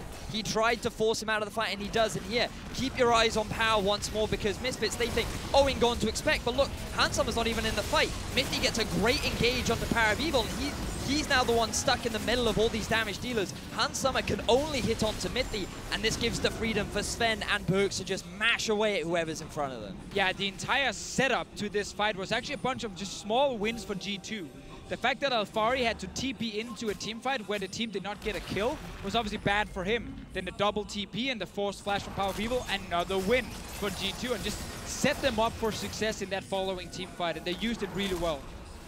The game seems to reset ever so slightly. Next Dragon is an Infernal Drake.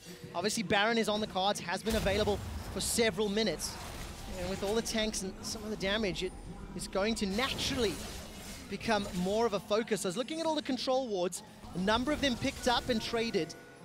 Now we need to look at who's going to get vision control and how that is utilized. Misfits playing the Death Bush game. We'll see whether or not G2 fall prey. Remember, if Alphari sits in the bottom lane against Expect, then G2 will control the map. They have TP. Alphari needs to leave very early, already hovering around mid in case a Baron rush gets started. And when you have a Cho'gath, then you can always rush down Baron. You're quite right, Deficio. We saw how well teams utilized that yesterday to force this Gnar split pusher to join the rest of the team to force the fight. But it works even better when your opposition has no teleport, and because of how defensively Misfits are being forced to play, this is giving G2 further control over these neutral objectives. If Misfits can actually push out the bottom lane, then Alphari can walk to the mid lane, join his team, and Misfits can play around Baron themselves and try and force a team fight where they can maybe get Expect's TP. But the one big thing that we haven't even highlighted yet is the fact that this tier 2 in the bottom lane is going to make that super obnoxious for Alphari, because even if he pushes it out, that wave is never really going to go past the river. It will always auto-push back, and Misfits, they need to find a way to deal with that. Yeah, it just means that he has less time to make this play where he goes mid, pushes out the mid lane, because what happens every time is the top laner who leaves the side lane first allows his team to control the mid lane, because there are already 5 members there. The other top laner needs to TP in first. But then this guy will have to go back to his side lane again when the wave is being pushed back towards him, otherwise he loses too much farm. Luckily for Misfits, Alphari's teleport is becoming available very, very soon. So that window of opportunity to make those plays is slowly closing. And G2 Esports, they maintain the lead. It's around 2,500 gold. That Infernal Drake at this stage, with all the itemization spikes, is going to play into their favor really well. And you've got CS leads in top and middle for both of G2's solo laners. This is a good spot for a team that does have maybe slightly lower scaling across the board, and let's see if they can use it. Unbreakable Will is used here by Mithy. There's support, the teleport coming down from Expect. The fight is split up on both sides. Ignar is trying to keep everyone busy. Expect was zoned out, and it's Perkz that takes down Ignar off screen. Misfits caught a little bit out of position. And G2 with a good punish. Mithy really well played there on the Alistar. Looked like he was the one caught out, but then he turns it around onto Ignar. He gets his flash down. G2, they have the push on mid. They have full vision around the Baron, and now Misfits are the ones being forced back. We talked a lot about the scaling on both sides. I actually think now looking even more at G2's comp, the fact that Misfits have nothing that can really dive the backline and kill an AD carry makes this Sivir pick the MVP of the late game for G2, and that should mean they can always win teamfights no matter how late we are in the game. All right, Alphari used that point-and-click CC. It may cost him his life. Spell Shield means the Nature's Grasp does nothing, and the Shockwave will get interrupted and not catch anyone from G2. That's a kill onto Alphari. The rest of Misfits make their way in. Facial Prison comes down, but G2 are able to escape. They're low on HP, and Misfits are in a 4v5 in the best-case scenario. Perkz continues to chunk down Ignar as G2 start to back away. The Rupture won't catch anyone on the retreat, and G2 maintain control of the Rift. And Misfits, they're starting to look a little scattered right now. They tried to move into their enemy jungle to just, or their own jungle rather, to get some vision control so they can set up for a potential steal. But G2 immediately in there, making sure they can fight around this vision. They do not want to relieve any of the pressure that is being exerted down onto Misfits, and that is where everything goes in the favor of G2. See the start again. There's a lot of damage onto Mithy at first, but TP from Cho'gath coming in, and of course Ignar, once he gets knocked over that wall, there's no way out. The Cho'gath is too tanky in G2's front line, and he ends up stepping away. They were too afraid to commit as well, and this was the fight for vision that we were talking about. Notice how Mithy and Perkz move in together. They're just trying to make sure that they have full control over this topside jungle. It makes setting up for the Baron all the more easier. And then Alphari, he goes on a bit of a solo mission here. Apart from the rest of his team, he thinks that he has PowerOfEvil to back him up. He thinks he's got Maxlore there too, but then the mobility from Perkz, the zoning from Zven and Expect to prevent the follow-up, and now it's Alphari that ends up getting caught out. Not a whole lot he can do once he already got chain CC'd. Literally. That was the joke, Young Day. So thank you. Thought I'd explain it for anyone. It's cool. I liked it. I like that. Well, G2 still maintain control as we get to 30 minutes in game. It's only 3,500 gold. But more importantly than that, they are dictating the moves. They are kind of making Misfits dance to their beat. Ooh, and the teleport in behind Misfits will be the next move. Perkz is going to finish it. Cataclysm comes down from Trick as Misfits are locked inside. Perkz is exhausted, so the damage is there. That's a great shockwave. Looking at the follow-up. Perkz goes gold in the middle of the fight. Forced to flash away to safety. Nobody's dead yet. The Feast does not take down Alphari, and the Redemption buys time. Nobody dies! But Perkz played that fight so beautifully, getting that TP in from behind, getting straight onto the backline made it so difficult for Misfits to really utilize their damage dealers. We talked about how hard it is to use a LeBlanc, and Perkz is really stepping up. All right, what about the summoner spells? Looking down Alphari and the rest of Misfits squad, everything but Smite was used. You can say the same for G2 except for Zven. One of the key damage dealers, that could be crucial. And that's the thing. Getting to this Sivir is so hard for Misfits because normally you didn't say they can use a Shockwave. You know, Maokai goes in, ball is on him, you can then Shockwave the AD carry, but Spell Shield is the hard counter to that. So Zven should be able to stay safe in every single fight. Unless I'm mistaken, we saw somebody yesterday. Summerspot MVP Spell Shield every single Shockwave. Let's see if Zven can do one better in a higher stakes match. Baron has been started. Misfits forced to respond. Remember, Alphari, no teleport available. Just used it. He just used it because he saw the start from G2, and G2, they've got what they wanted now. Because with that unavailable, they're in the same position that they were in earlier. G2 utilizing this double TP so effectively, and just look at the side lanes, Deficio. There's some big waves coming in. One will be killed in the top lane by Hansama. The bot lane one, that is the bigger problem. You can't send anyone to that lane due to no teleport from Alphari, so they'll have to just let the entire wave die. That hurts. So much CS going right into the tower. Oh man, Misfits gonna lose out on the XP, gonna lose out on the gold, but they are not losing out on the Baron. Actually gonna enlist Baron to help poke Perkz as he escapes. And in terms of vision, Misfits, they're not completely blind, but they are battling with very limited resources, Deficio. We saw that last team fight here.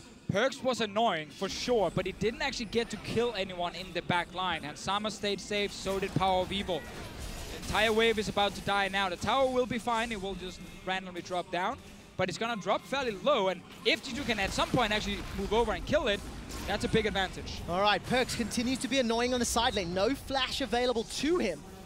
G2 Esports, they're not really pushing past the river. They didn't guide those minion waves in previously. Misfits playing the mid lane pressure game relatively well. It feels like they're making G2 come to them and not G2 the other way around. I feel like it's simply just a matter of G2, they have to reset. They've invested a lot to get vision control around the Baron, but now they need to pick up their buffs. Now they need to refresh their wards. So they've conceded the vision for now, but they're still in the power play. They've set up a slow push top lane. Spot will start slowly pushing in Misfits' favor, but that's going to take a while. And G2, even though they were pushed back, have regained control over this Baron area. Oh, every time Misfits get split up, I start to get nervous for them. Their comp is so strong in those 5v5s. And as it stands, we still dance around Baron. Yeah, and we can just see both teams are playing the style where they don't want to make that big gamble. They don't want to take the 50-50 Baron. They are trying to get an advantage on their side first. So a lot of it comes down to pushing out mid, pushing out top, set up your vision at Baron, recall, buy new control wards, return out on the map, and then when the enemy team has been busy killing your wards and they need to recall, you're already back on the map, you're placing your new vision, and then you can actually get full control of Baron. But it's a dance that takes a lot of time, and one guy goes to another side of the map and then suddenly the dance is over. All right, let's see how this dance continues to play out. Ignar gets chunked down, and just before we get to this next big fight, I really want to talk a little bit about Misfits. You know, showing up, they placed 4th in spring, they're in the finals here in summer. This change in the jungle for Maxlore, this one-year plan we've talked about, and at 33 minutes, going toe-to-toe with the undisputed best team in EU. This is a good start to their first final appearance. They haven't faltered under the pressure, and they're still in with a shot. Oh, 100%. When you play these late game comps, it comes down to you outplaying them in one team fight, and you're suddenly winning the entire game. But another thing I want to highlight with Misfits here that's super impressive in my opinion is the fact that as an organization, they so early invested heavily in this team. Misfits, before Spring Split started, went to a month-long boot camp in Korea to prepare for the Spring Split and find the correct players for this lineup. They've invested in staff. There's a head coach, assistant coach, head analyst, assistant analyst, general manager, sports psychologist, all working with this team. And they're getting rewarded for it.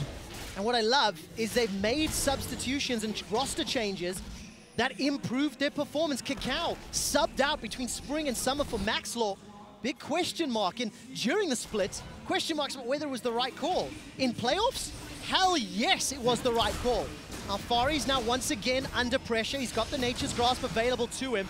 May need that one. Gonna dodge some damage, but not the feast. That Sap Magic passive buys some time.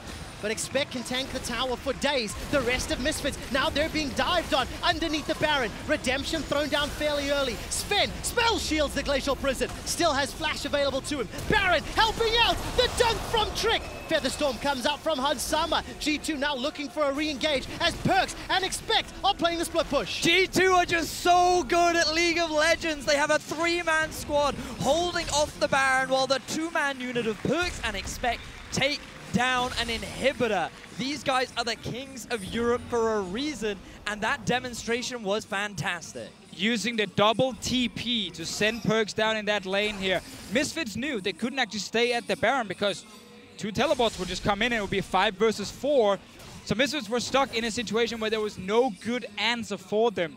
They had to try and start a Baron, and maybe Alphari could stay alive. As soon as Alphari died, it was lost. And of course, with Alphari dying, the inhibitor falls. It's 3 dragons for G2. It's nearly 5,000 gold in the lead. And in terms of itemization, they've also hit that 4th item spike earlier.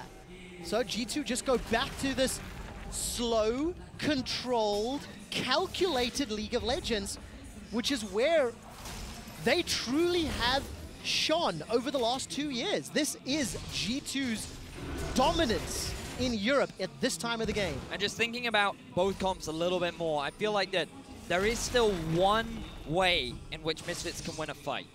And that is if Alphari can get a successful flank off to get onto the backline. But even then, Zven still has both of his summoner spells. He still has the spell shield. It will not be easy, but the ball delivery system that you have with a flanking Maokai and an Orianna gives you the potential to win a fight. But at this point in the game, it is so much easier for G2 to be able to force and execute, especially when they have the bot inhibitor and the Baron taking potential is so fast with the Cho'gath. Got super minions in the bot lane as well at the moment, and it's fun now. None of the teams have actually been hard committing to the Baron. They will fight around it. Yeah, and they continue to fight around it. Ignar gets bursted down. And Zven not going to throw the hunt yet, but look at how he melts through Maxlore. I mean, technically this game, it's been one long Baron dance. Yes. Where it's constantly just bait around it, never surrender the objective. And then because Misfits only running one teleport and a Maokai, who will lose the side lane against the Cho'gath already, well, the Misfits can't actually control the map. It's going to take such a long time for Alphari to deal with those super minions. Maxlore's being bursted down. Redemptions and teleport is used from Misfits. Alphari stuck in the pit. He's got flash available, and Misfits fancy this might be the fight. Perkz is exhausted on the back end of the shockwave. Not going to find Perkz. Zven continues to take down Alphari as the feast. It secures the kill. Expect gets the second kill of the fight. Now PowerOfEvil's routed and killed. Featherstorm will buy just a few seconds as Hansama is destroyed by Zven. Gets himself a killing spree, 11-2. Super's inside the base, and G2 are looking for the first of the series. G2 is such a good team fighting team, and they demonstrate it once more. They dismantle Misfits in game 1, and they're looking to take the game. Nexus turrets are falling. Nearly 40 minutes in, G2 arrested control early and did not give it back. The second Nexus turret will be falling, and G2 are one step closer to the trophy, winning game 1. Misfits in this game never really got a lot of value out of their early picks in the draft. The Xayah, while it was so successful in lane yesterday during Fnatic and H2K, it went even against the Sivir.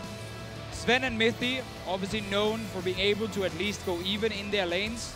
So Xayah at no point actually stood out. And that was the first rotation from Misfits together with the Orianna. And the same can be said about the Orianna here from PowerOfEvil. He missed many clutch shockwaves, but also he didn't really land them onto any significant targets. Multiple times they were hitting onto that Cho'gath. Yeah. They weren't game-changing. They weren't swinging them in their favor.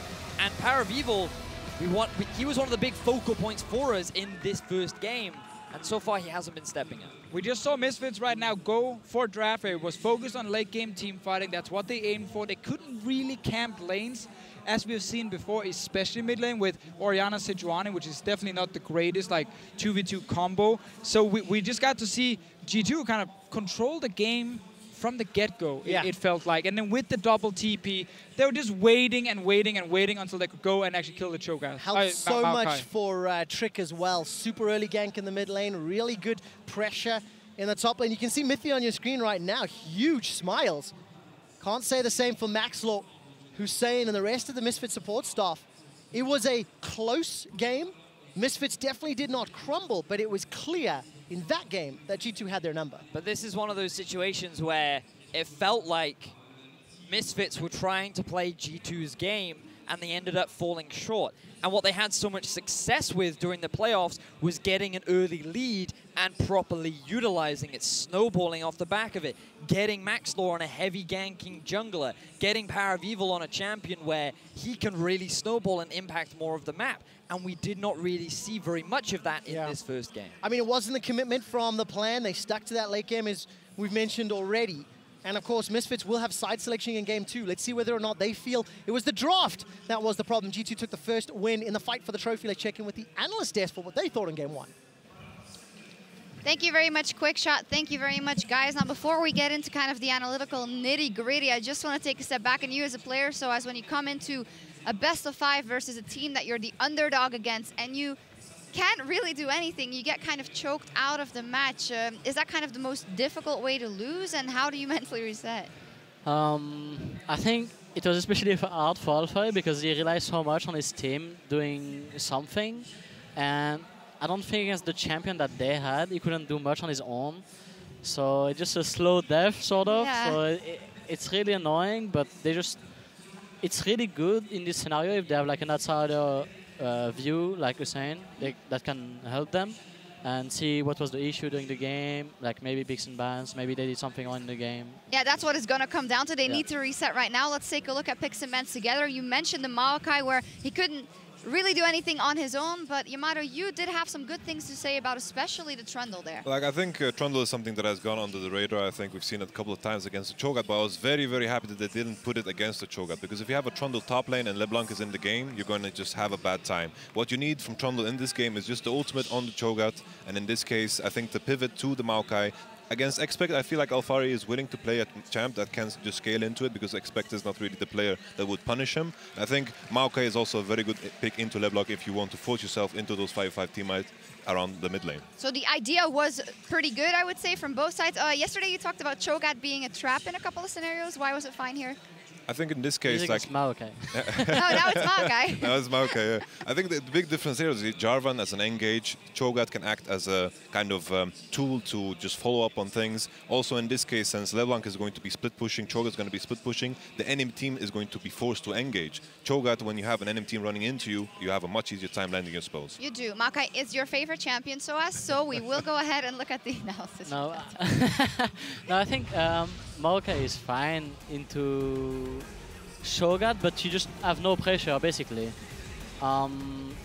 The main issue is, I think, they have weaker jungler, even though it ended up that Misfits had the best jungle in the early game, because Jarvan did a level 2 gank mid, and then they had Tell wherever was Jarvan until level 5 or something. So I think early game was pretty even, but I think it came down to like picks and bans in mid game. I just think that Misfits draft couldn't do much in mid game, in my opinion. They couldn't force on them, and as soon as they're in the bad spot, then G2 could just force on them, because they had Jarvan, they had Alistar, and they had Cho'gath. Like, there's so many tools to do something, and it's not like Maokai can force on like Sivir or LeBlanc, right? And it's not like Sejuani can force on them either, unless he gets a really good flank or a really good ult on LeBlanc that you don't expect. So yeah, I don't think Misfits had much tools to do something mid-game, and I think G2 had a lot. Yeah, that's what it looked like. This was a replay where Misfits tried to force something, because I think they had the feeling, we know we're going to get in trouble if we scale, just wait to scale into late game, so we want to make something happen. I think the main thing with LeBlanc, and when you're winning the side lane pressure, then the enemy team are going to be put in a position where they have to pretty much force on the mid wave, take the mid wave, and then step into the Nash area, and put themselves in a position where they force Nash. So the enemy team are going to put themselves where they have to just team fight. That is the only kind of win condition that Misfits had in this time around. Orianna, sure, she scales well, but she has to be put in those team fight situations. And of course, G2 is just going to make sure that they avoid them with the TP play and just farming more efficiently on the sides. Yeah, unfortunately for Misfits Gaming, G2, they get a huge fight just a bit later in the mid lane, brought to you by Acer Predator, when it was completely even, but they win this one and they just propel themselves into the mid game. I think in this case there was a time where they just were not on time to catch this midway. They tried to come in from a weird angle, and of course look at the Sivir just auto-attacking freely. No one touched her ever in these team fights because they just came from a strange angle to contest this mid-wave. Yeah, the Sivir we saw yesterday also, Reckless had a great performance on it. It's starting to be bannable, especially in the hands of someone like Zven. I think like in the actual meta, the team fight depends so much on like whether the carries can hit or not. So in this team fight that we just saw, for example, Hans couldn't hit anyone, and Alistar comboed Orianna, so both carries are not hitting, right? And meanwhile, Trundle ultimated Cho'gath, but no one can hit him because Hans is not there yet, and Orianna is being comboed by Alistar, right? So G2 just had the upper hand in this team fight, and there's nothing that Misfits could done to like kill the Cho'gath eventually. No, and all that they did was kind of hover around Baron because they were constantly afraid that G2 was going to take that Baron. And if we take a look at kind of the other team fights, first one I want to show is where there weren't any kills, but it just shows how G2 is on the same page. That Perkz power play with the TP behind them, and that's what he's been doing all playoffs. I think this is another case where Misfits are trying to take the shortcut to go through their own jungle instead of just walking through mid, force the enemy to show up on the wave, and then walk as a group towards the Nashor. Of course, I agree that they have very little tools to win this game, but the only way for them to gain any pressure at all is to get the mid wave, walk S5 towards Baron, and try to force it. Yeah, it didn't work out for them. Here's the play then later on where they will kill Alphari in the top lane. They will divide their attention, and then they will have two lanes pushing, and in the end, be able to get the power play over Baron. So it was kind of textbook play from G2 from that point on. I think G2 did a bit the same as we do usually. It's like when the game is like in a really stale position where both teams are not really doing much. You just look at on the side lane, right? Because it's not like G2 can just run at them because they have Trundle pillar unless they get really good flank by Jarvan on Orianna, but even though he have flash, right? So maybe they can kill the Jarvan as they engage, and he's too far from his team. So yeah, it depends how the game is, and right now they probably felt like they couldn't do much, so they just look on the Maokai. They probably didn't see LeBlanc, and the miss was probably say too late, so maybe they could have tried to force Baron earlier, like get deeper vision, a lot of small things. Yeah, for sure. I agree with your sentiment that I think with their team composition, the LeBlanc with the TP on bottom is just going to be a ticking time bomb. They're going to try to pressure on bottom. They can't just force Nash straight up. Marcus is going to ult, and they're going to just run in, of course. So their play is to slowly take the bottom inhib, make sure that the enemy team can't do Nasher. And in this kind of situation, they have to just make sure to understand that they're on a ticking time. They need to just run it down mid pretty much and just force that Nasher, because they can't tank it for a long time. They need to force that 5v5. So TLDR, when you look at the next game for Misfits, that they now need to shake it off, do they just need to make sure that they have more power in the mid game? Is it as simple? I think they could have eventually do something in this game, but it's really like you don't see that when you're playing. Like, for example, you're just controlling vision, right?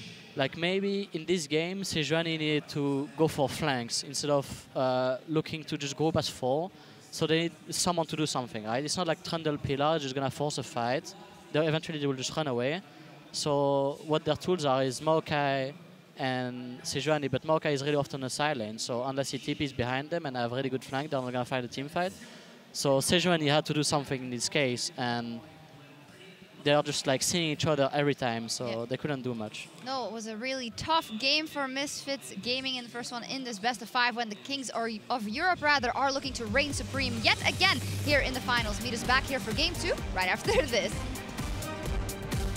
It is game 1 in the best of 5. The summer split title is on the line.